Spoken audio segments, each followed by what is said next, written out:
Darren Hughes.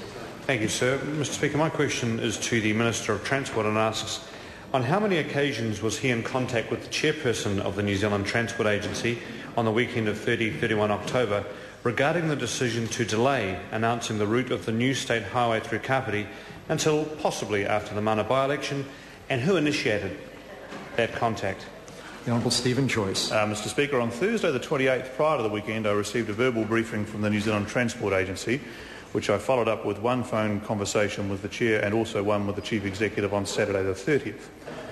I was informed during those conversations that the nature of the consultation document as it stood would mean that a second consultation would be required at the northern end of the alignment at a later date.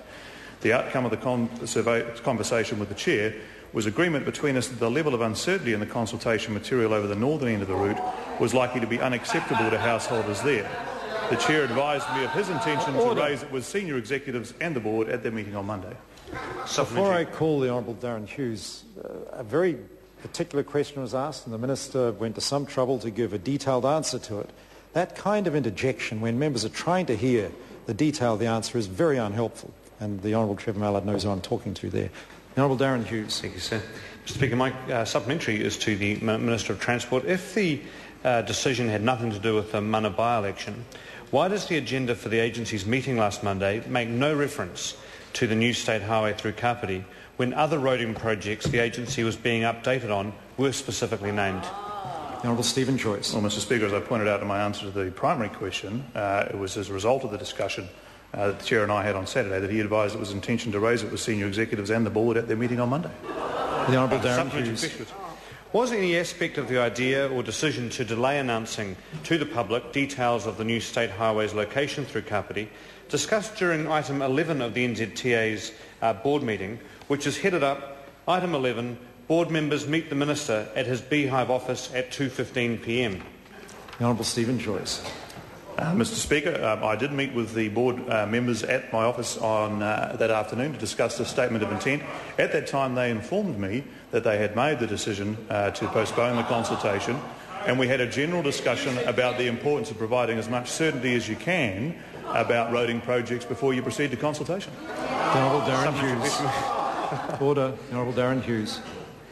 Did anyone, members of his staff, officials or parliamentary colleagues, point out to him the closeness of the proposed consultation to the Mana by-election before he discussed it with the Chair of the agency towards the end of October? The Honourable Stephen Joyce. Mr. Speaker, well, I think it was obvious to blind Freddie that the Mana by-election is coming up. At the point of this, though, is that the focus of the change was nothing to do with the Mana electorate. It was on insufficient detail on a section of the road towards the northern end of the alignment, which the member may or may not be aware is outside the Mana electorate. The Honourable Darren Hughes. What is his response to members of the community who resolved unanimously last night for the details of the plan to be released immediately, in other words, before the Mana by-election, at a public meeting that didn't have $22,000 of advertising spent on it, in fact had zero spent on it for advertising, but still got a good turnout, reflecting the deep concern the public have with the games the Minister's playing? The Honourable Stephen Joyce. Well, Mr. Speaker, I think the member has to decide which side of this argument he's running, because on the one hand he's accusing me of interference, and on the other hand his press release today says I should step in and immediately release detailed plans of the planned route for the Kapiti Expressway. He can't have it both ways, Mr. Speaker. Point of order, Mr. Speaker. Point of order, the Honourable Trevor Mallard. Mr. Speaker, after a slight glance at my leadership and searching for the rapidly shifting Heke Parata over here, order. Seeking leave order. for her to have Order. on the issue. Order. Order. It's not a point of order. We'll move on to question number 9, Alan Peachy. Thank you, Mr.